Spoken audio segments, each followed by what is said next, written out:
Hello दोस्तों, मैं हूं दिनेश केवोरा। आप सबका स्वागत है इस कार्यक्रम के अंदर। दोस्तों, आज का कार्यक्रम बहुत स्पेशल है क्योंकि पूरी दुनिया में एक ऐसा विषय है जिसके ऊपर बहुत ज़्यादा चर्चा हो रही है। प्रधानमंत्री भी देश से बाहर गए हैं एक क्लाइमेट समिट के लिए, यानी कि कॉप 26 COP 26। बहुत सारा इतने आर्टिकल्स हैं न्यूज़पेपर्स में, अखबार कोई भी उठा लो, हिंदी का हो, इंग्लिश का हो, रीजनल लैंग्वेज का हो, इंडिया में हो, अब्रॉड हो, वेबसाइट्स पे हो, एडिटोरियल्स हो, भरे पड़े हैं खास तौर से क्लाइमेट समिट से। खतरा रियल है। टेम्परेचर जिस हिसाब से राइज हो रहे हैं, उसके खतरे बिल्कुल अब सर पे तलवार की तरह लटकने शुरू हो गए हैं। अब बहुत सारे लोग ऐसे हैं साउथ एशिया में, खास तौर से भारत में, जिन्हें इस कॉप 26 का मतलब ही नहीं पता, जिन्हें क्लाइमेट इमरजेंसी जो होती हैं या एक्सट्रीम क्लाइमेट जिसे कहते हैं उसका मतलब ही नहीं पता है, सिवाय इसके कि उन्होंने नेशनल ज्योग्राफिक डिस्कवरी चैनल पे एक्सट्रीम क्लाइमेट्स के कुछ प्रोग्राम्स देखे होंगे। लेकिन आज इस विषय के ऊपर बात करने के लिए जो हमारे मेहमान मौजूद हैं, वो हैं हमारे एम्बेसडर साहब डॉक्टर केतन शुक्ला जी। सर, स्वागत है आपका। क्या? डॉक्टर केतन शुक्ला ना केवल भारत के लिए राजदूत रहे हैं विभिन्न देशों के अंदर, इंडियन फॉरेन सर्विस में ऑफिसर रहे हैं, नैरोबी के अंदर यूनाइटेड नेशन के जो खास तौर से एनवायरमेंटल प्रोग्राम्स हैं उसके भी अध्यक्ष रहे हैं, और जो यूएन हैबिटेट हैं उसके साथ भी बहुत क्लोजली जुड़े रहे हैं कई वर्षों तक। तो एनवायरनमेंट का एक गहन और सूक्ष्म अनुभव है उनके पास, उसकी बारीकियों को पहचानते हैं। सर, सबसे पहला एक सवाल एक आम इंसान के मन में ये जागता है कि कॉप 26 हो रहा है, क्लाइमेट के बारे में इतनी ज्यादा या इतना ज्यादा शोर शराबा क्यों है? ऐसी क्या इमरजेंसी है कि एक आम इंसान को इस तथ्य को समझने की जरूरत है कि क्लाइमेट की तलवार हमारे सर पर लटक रही है और आने वाले दिन बहुत ज्यादा खतरों से भरे हैं इस पृथ्वी के ऊपर। जी, आपकी पहली टिप्पणी। इसमें सबसे इम्पोर्टेंट चीज़ ये है कि क्लाइमेट उसकी जो इम्पैक्ट होती है वो इमीडिएटली सामने नहीं दिखाई देती है। जी। इसलिए जो गंभीरता होनी चाहिए, ये प्रॉब्लम तो कई सालों से है। ये जो कॉप 26 है उसका नाम 26 इसलिए रखा है, ये 26वीं कॉन्फ्रेंस हो रही है जी। UNFCC, United nation framework on convention on climate change की। जी। गंभीरता से 2015 में सबसे पहले पेरिस में एक फ्रांस प्रेसिडेंट ने हमारे प्राइम मिनिस्टर के साथ जो मीटिंग की और पेरिस एग्रीमेंट हुआ, उसके बाद ये थर्ड मीटिंग है। जी। क्लाइमेट चेंज जो होता है वो बहुत स्लोली होता है, इसलिए इमीडिएटली वो दिखाई नहीं देता है, तो लोगों को इसकी गंभीरता अभी तक समझ में नहीं आई थी। और जी। दूसरी बड़ी चीज़ ये थी कि एक बहुत बड़ी लॉबी थी, ऑयल, फॉसिल फ्यूल और इंडस्ट्रियल। तो आप देखोगे कि क्लाइमेट चेंज जो हुआ है वो बहुत ही सडनली हुआ है, पर ये चेंज बहुत धीरे धीरे होता है।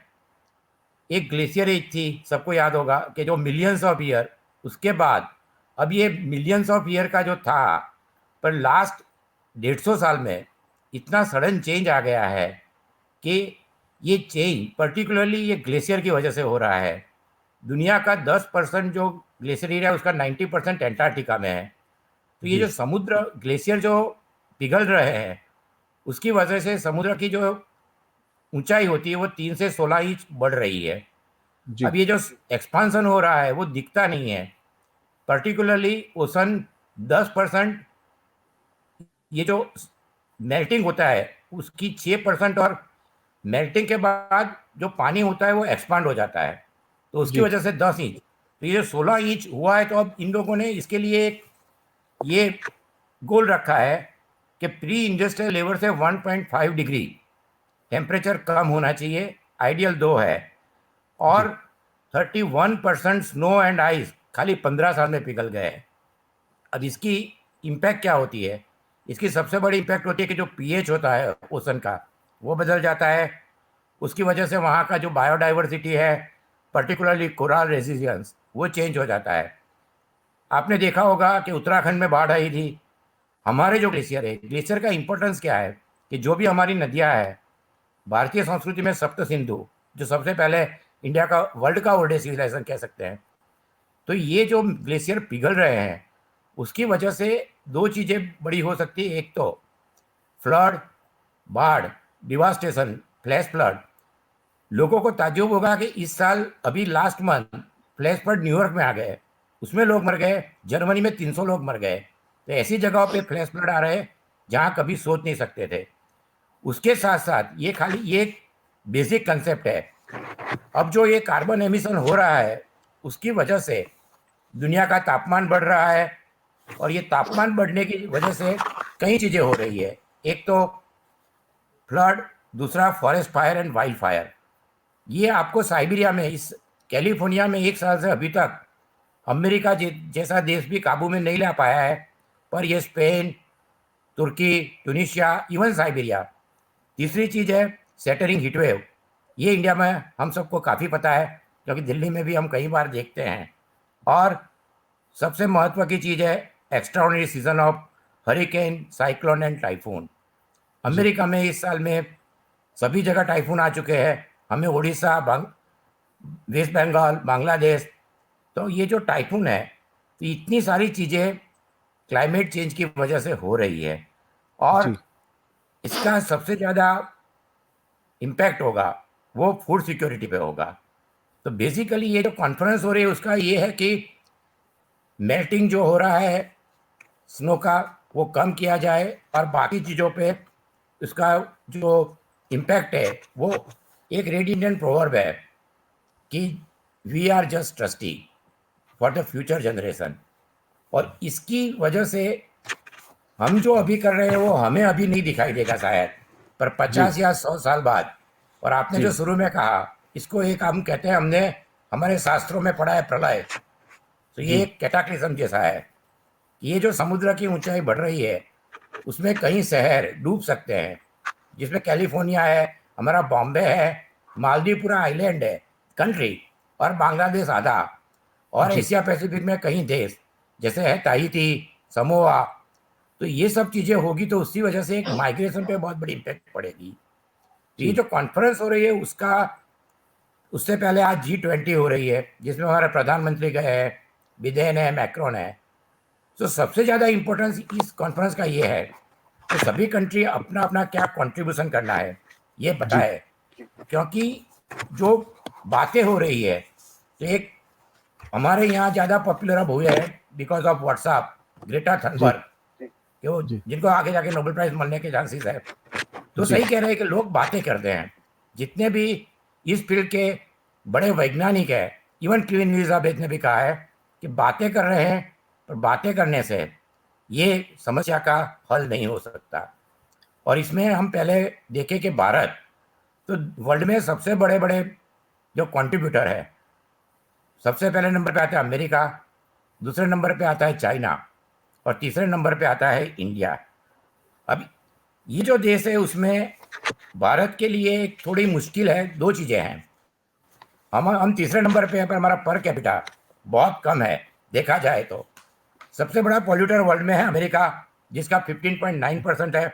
बाद में आता है चाइना पर कैपिटा, वो 7 है, और इंडिया 1.6 मेट्रिक टन है। हमारा कंट्रीब्यूशन इतना बड़ा नहीं है, पर कैपिटा पर हमारी पॉपुलेशन, हम चाइना से आगे निकल रहे हैं। पर दूसरी एक महत्व की चीज़ है इसमें कि कैटल पॉपुलेशन में we are number 1 in the world. हम, और मीट एक्सपोर्ट में भी अब हम नंबर 1 हो रहे हैं।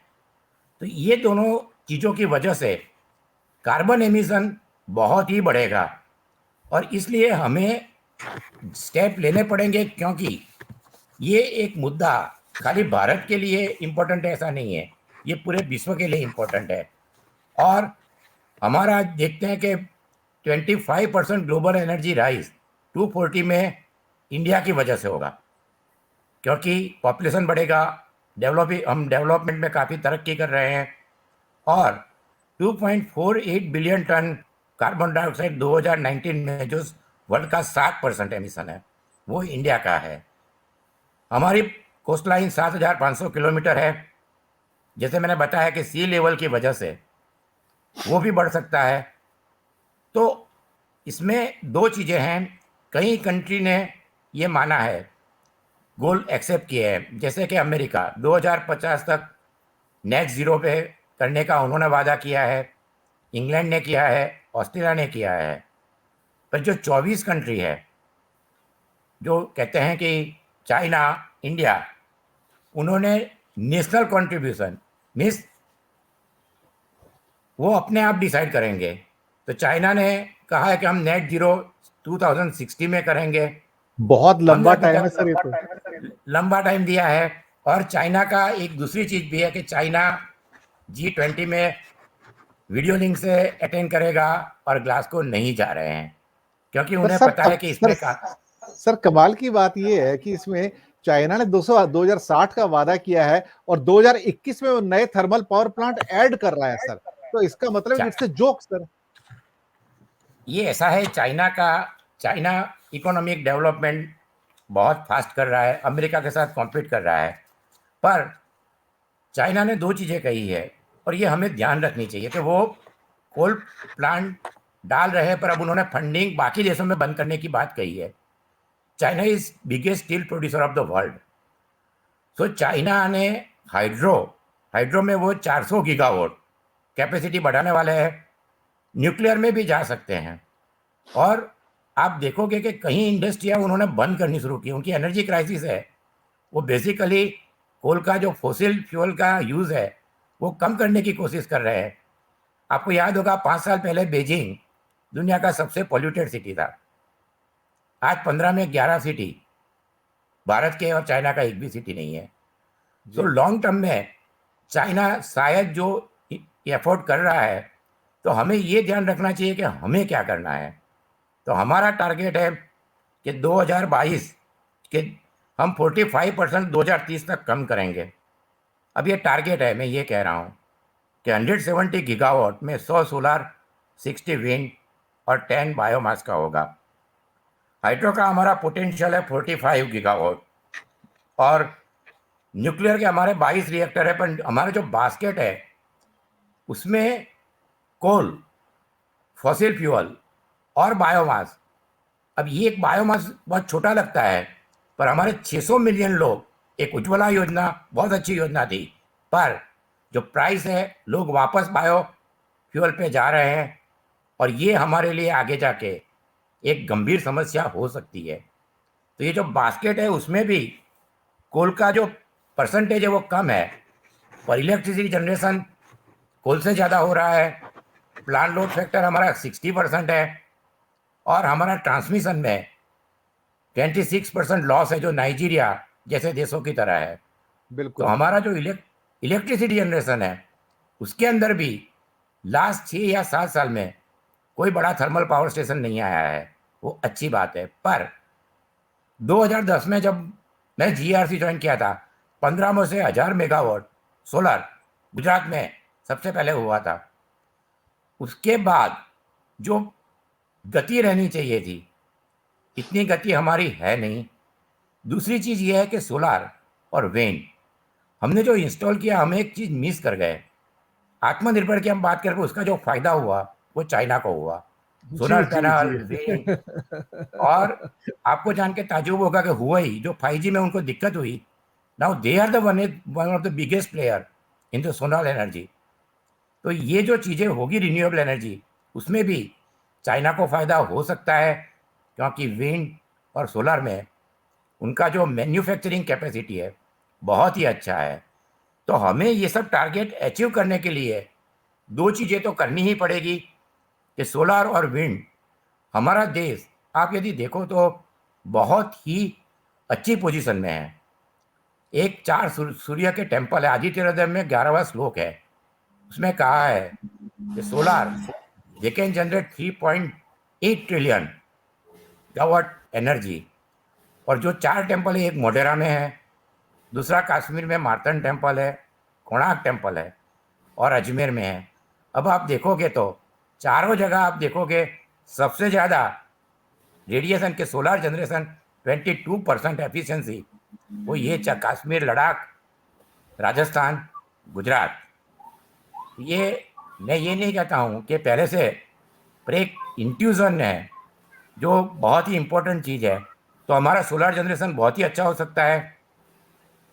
इलेक्ट्रिसिटी एक्ट में कई सालों से बात हो रही है कि रिन्यूएबल पावर ऑब्लिगेशन, अब ये 5% का 2010 से बात चल रही है, हमने इंप्लीमेंट किया था 5%।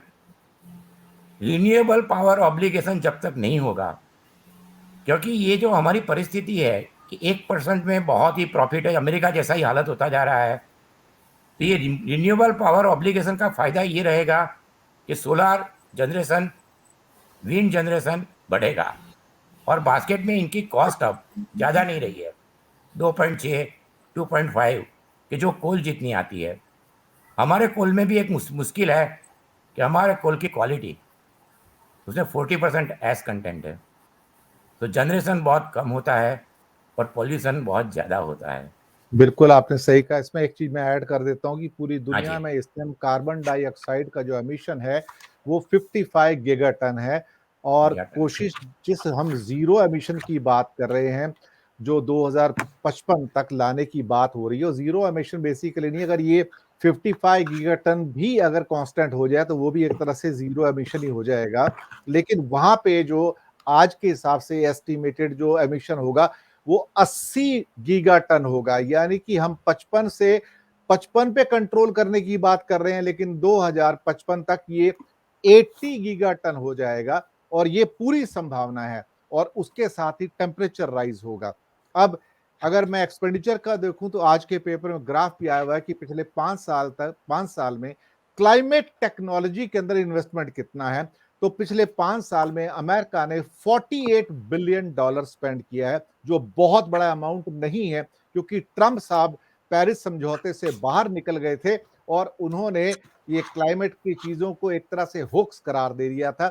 लेकिन अगर हम भारत को देखें तो भारत का एक्सपेंडिचर पिछले 5 सालों में सिर्फ $1 बिलियन है, which is almost 1500 crore, which is nothing but peanuts. तो ये सारी एक तरह से कहा जाए तो बातें ज्यादा हैं और धरातल पर चीजें कम हैं। एम्बेसडर साहब, क्या ये बात सही है जो मैंने आपके सामने तथ्य रखे जनता के लिए? ये है, आप मैं हमने आज टॉक एक दिन पीछे रखी, क्योंकि सबको उम्मीद थी अमेरिका का जो बिल है, प्रेसिडेंट बिडेन खुद गए सेनेट और कांग्रेस में और अपनी फ्लाइट लेट की, पर वो बिल पास नहीं हुआ। जी। और लोगों को अमेरिका से बहुत उम्मीद थी, उन्होंने $500 बिलियन का, मेरे ख्याल से एक वीक में पास हो जाएगा, तो वो $500 बिलियन इसमें इन्वेस्ट करने वाला है। मैंने जैसे पहले बताया कि हमारी टोटल रिक्वायरमेंट $187 बिलियन होगी, वो काफ़ी है। पर एक अच्छी बात यह है कि 2009 में कोपेनहेगन में डिसाइड हुआ था कि every year rich country, develop हम अपने आप को भी मानते हैं, पर rich country will give $100 billion every year, जो अभी तक हो नहीं पाया है। तो भारत इसमें, मेरे ख्याल से प्रधानमंत्री भी ये जिक्र करेंगे कि हर साल जो $100 मिलियन इन्वेस्टमेंट होगा, बिलियन, उससे हमें भी फायदा हो सकता है।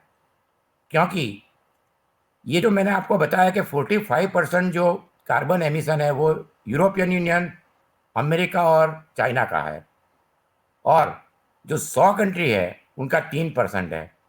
तो सबसे दिक्कत वाली बात है कि जो कंट्री डेवलप हो रहे हैं, हमारे लिए भी ये कि फॉसिल हमारे लिए 70% है। तो ये टेक्नोलॉजी डेवलप करने की, पर्टिकुलरली स्किल इंडिया, आत्मनिर्भर भारत, ये मैं 2010 में ऐसे कहता हूँ कि हमें ये सब टेक्नोलॉजी जितनी हो सके इतनी जल्दी उनका मैन्युफैक्चरिंग बेस बनाना चाहिए, कि जिससे ये टेक्नोलॉजी बाकी जगह इम्प्लीमेंट होगी तो उसका हमें भी फ़ायदा होगा। एक कार्बन क्रेडिट सिस्टम थी, वो 3-4 साल से अब कम हो गई है, क्योंकि इकोनॉमी अब सब जगह।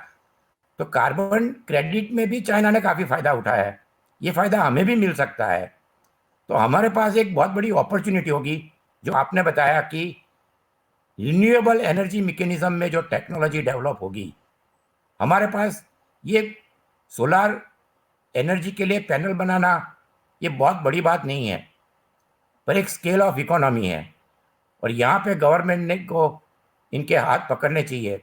मुझे याद है जर्मनी में मोजर बायर ने एक कंपनी खरीदी, थर्ड की लार्जेस्ट थी, एंड सुजलॉन ने जर्मनी में बहुत बड़ी रिवा कंपनी खरीदी थी।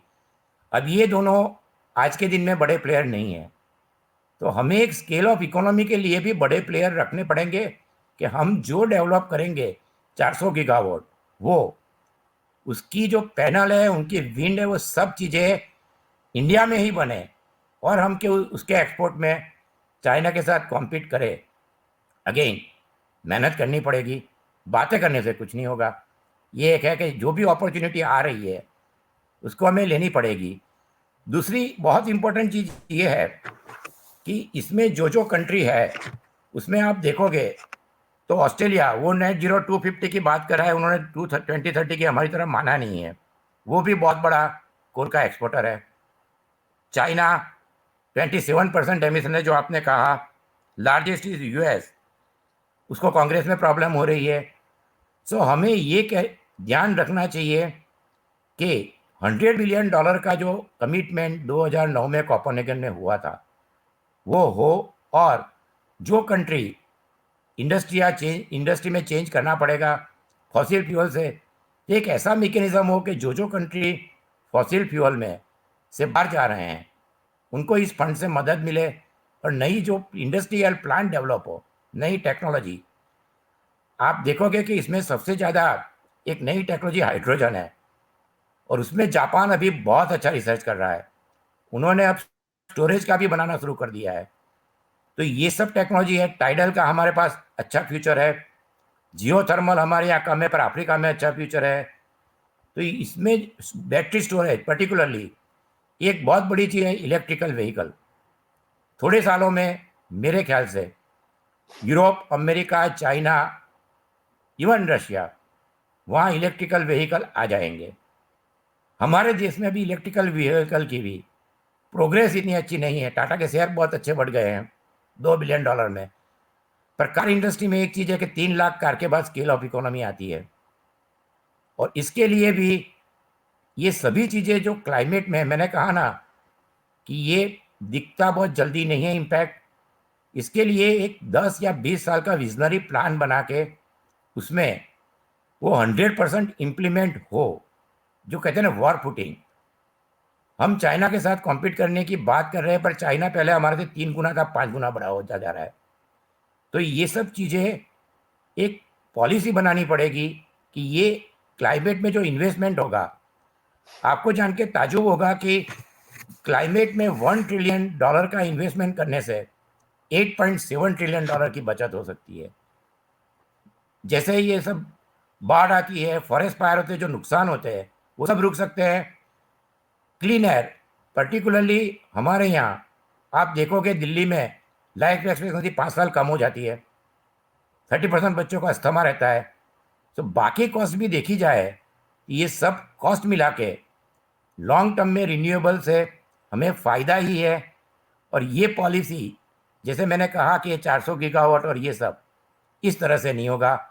इसमें manufacturing, distribution, electricity regulation act में कुछ सुधार, जैसे कि आरपीओ कंपलसरी कर देना चाहिए। तो ये सब चीज़ें जितनी जल्दी हो सके उतनी करेंगे तो ही इसका फ़ायदा होगा।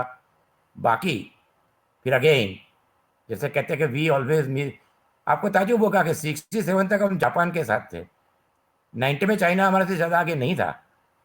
सो हमने प्रोग्रेस नहीं की, ऐसी बात हम नहीं कर सकते हैं। कोरिया जापान दोनों 67 में, इंडिया उनसे आगे था, तो हमने प्रोग्रेस तो की है, पर we like to miss the bus, और वो नहीं होना चाहिए। ये हमारे लिए एनवायरनमेंट बहुत बड़ी अपॉर्चुनिटी है। And we miss the bus again and again. नहीं है, इस बार उम्मीद रखते हैं कि we will not go like जैसे हम मानते हैं कि 84 मिलियन बर्थ है, तो देर इज़ नो हरी। ये मिलियंस ऑफ ईयर में जो चेंज होता है, मुझे ये लगता है इसमें एक दूसरा कंसेप्ट भी बहुत इंपॉर्टेंट है, इंडिविजुअल। इंडिविजुअल की जो अवेयरनेस है, तो इंडिया में अवेयरनेस बहुत अच्छी है। आप देखोगे, मैं ये नहीं कहता हूँ, ये एक शांति पाठ है, ये बहुत सबको पता होगा, नाम तो सुना ही है सबने मेरे ख्याल से। तो उसमें उन्होंने बहुत अच्छी बात की। मैं इन लोगों को ये कहता हूँ, साइंस के मुताबिक मैथ्स में वैदिक मैथमेटिक्स है, गिव इंट्यूजन, प्रैक्टिकल हम उसका प्रमाण है वो नहीं दे सकते। उन्होंने एक बहुत अच्छा श्लोक लिखा है शांति पाठ में कि द्युआ शांति अंतरिक्ष शांति, पृथ्वी शांति, वनस्पतियां शांति, अपाह शांति, सामा शांति, औषधिया शांति।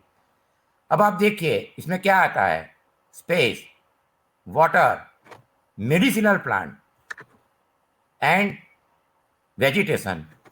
तो इन्होंने सभी चीज़ों को इसके अंदर इंक्लूड कर लिया है। और हमारी एग्रो पेस्टल सोसाइटी थी, आपको पता होगा, तो उन्होंने देवताओं में कई प्लांट, पशु, सभी को जो उन्होंने इतना महत्व दिया है। सो एनवायरमेंटल अवेयरनेस हमारे देश में पहले से ही है। अब इसको इम्प्लीमेंट करके कितनी जल्दी हम इसको ला सकते हैं वो हमारे लिए बहुत इम्पोर्टेंट रहेगा। और मैं ये भी कहूँगा कि इसमें क्या क्या चीज़ें हम कर सकते हैं। तो सबसे इम्पोर्टेंट ये है कि पोल्यूशन, उसको फॉसिल फ्यूल से हमें जाना पड़ेगा। कुछ नई टेक्नोलॉजी अच्छी आ गई है, कार्बन कैप्चर स्टोरेज, CCS, बहुत ही अच्छा कंसेप्ट है। दूसरा,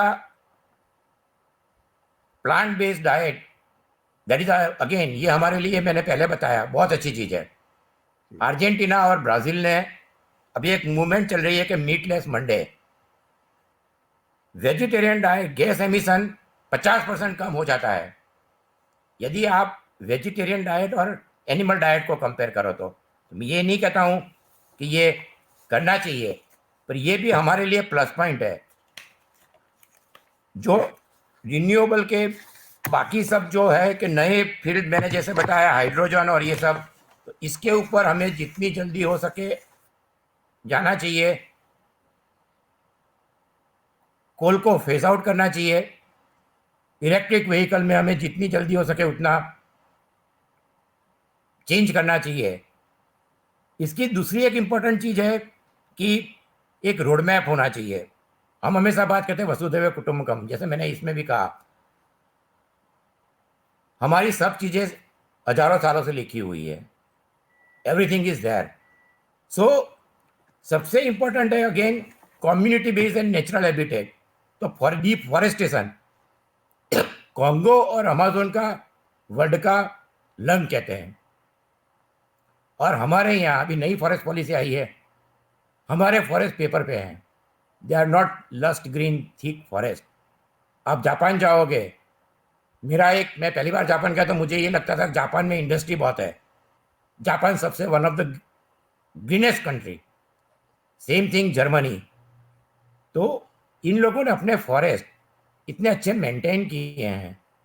तो ये फॉरेस्ट भी एक बहुत ही इंपॉर्टेंट चीज़ है। हमारा जो फॉरेस्ट कवर है उसको, क्योंकि मैं इस चीज़ में भूटान को मानता हूँ, उन्होंने टूरिस्ट भी कंट्रोल रखे हैं, कितने टूरिस्ट ही देश में आ सकते हैं। और 72% फॉरेस्ट कवर की वजह से आपकी जो मॉनसून की अनियमितता है, लैंडस्लाइड है, फ्लैश फ्लड है, ये सभी चीज़ें रुक सकती है। और हमारा पूरा पॉपुलेशन प्रेशर है, तो चाइना ने एक कंसेप्ट फॉरेस्टेशन बढ़ाने का कहा है, और मुझे लगता है कि वो जो कहते हैं वो कर तो देते ही हैं। तो फॉरेस्ट पॉलिसी भी हमारे लिए बहुत ही इम्पोर्टेंट है, क्योंकि food security is very important aspect for India. We will become number 1 in population. तो फूड सिक्योरिटी के लिए भी ये क्लाइमेट चेंज हमारे लिए सबसे इम्पोर्टेंट। तो food security and water security.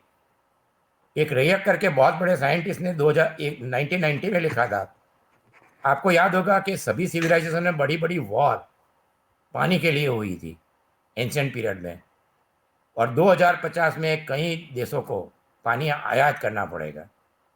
Israel का पूरा प्रॉब्लम लैंड नहीं है, पर जो गोलन हाइट के एक्वाफर है, पानी है।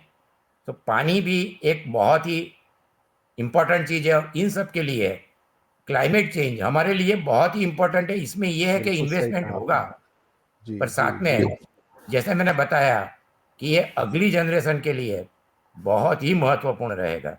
बिल्कुल बिल्कुल। यहाँ पे मैं एक आखिरी पॉइंट जरूर जोड़ देता हूँ जाने से पहले दर्शक मित्रों की। दुनिया में एक दिन मनाया जाता है, हर दिन एक फिक्स डे पे मनाया जाता है, लेकिन एक दिन ऐसा है जो हमेशा खिसकता रहता है। उसका नाम है वर्ल्ड ओवरशूट डे। 1985-87 के दौरान में वर्ल्ड ओवरशूट डे 25 दिसंबर को मनाया जाता था। इसका मतलब ये होता है कि धरती जितने संसाधन रिसोर्सेज पैदा कर सकती है एक साल में, उसे हम कितने दिन में कंज्यूम कर जाते हैं ह्यूमन बीइंग। तो तब यानी कि 5 दिन छोड़ के 25 दिसंबर था, तो हम 360 दिन में सारे संसाधन कंज्यूम कर देते थे। उसके बाद से ये हर दिन खिसकता, खिसकता, खिसकता अब ये जुलाई एंड में आ गया है इस साल। आप सोचिए कि हम सारे के सारे जो संसाधन है, जो अर्थ हमें प्रोवाइड कर सकती है एक साल में, या पैदा करती है या रिन्यू कर सकती है, उसको हम 7 महीने में खत्म कर जाते हैं और अगले 5 महीने जिसे हम कहते हैं ना डेट ऑफ द अर्थ या अर्थ का कर्ज जो होता है उसमें चले जाते हैं। आप सोचिए कि इसको सिंपल भाषा में कहा जाए कि एक साल में आप 1.75 अर्थ कंज्यूम कर रहे हैं और अर्थ भी एक लिमिट तक अपने आप आपको सपोर्ट कर पाएगी। उसके बाद जब आप लिमिट क्रॉस कर जाएँगे तो यही अर्थ अपनी क्लाइमेट विभीषिका की वजह से आपको बर्बाद कर देगी, क्योंकि वो लंबे टाइम तक अपनी बर्बादी नहीं देख पाएगी। ये मेरा एक कंक्लूडिंग नोट था। तो जाने से पहले मैं डॉक्टर केतन शुक्ला जी का शुक्रिया अदा करूँगा कि उन्होंने बहुत कीमती वक़्त निकाला और क्लाइमेट के ऊपर बहुत ही महत्वपूर्ण चीज़ें हमारे सामने रखी। दर्शक मित्रों, हम बहुत जल्दी फिर से आपके सामने होंगे और ख़ास तौर से ऐसे ही महत्वपूर्ण और सेंसिटिव मुद्दों को उठाते रहेंगे और हमारे साथ बने रहिएगा। हम मिलेंगे बहुत जल्दी अगले प्रोग्राम में नए मुद्दे के साथ, नए मेहमान के साथ। हम अपने पैनलिस्ट का करते हैं शुक्रिया, धन्यवाद आप सबका हमारे साथ बने रहने के लिए।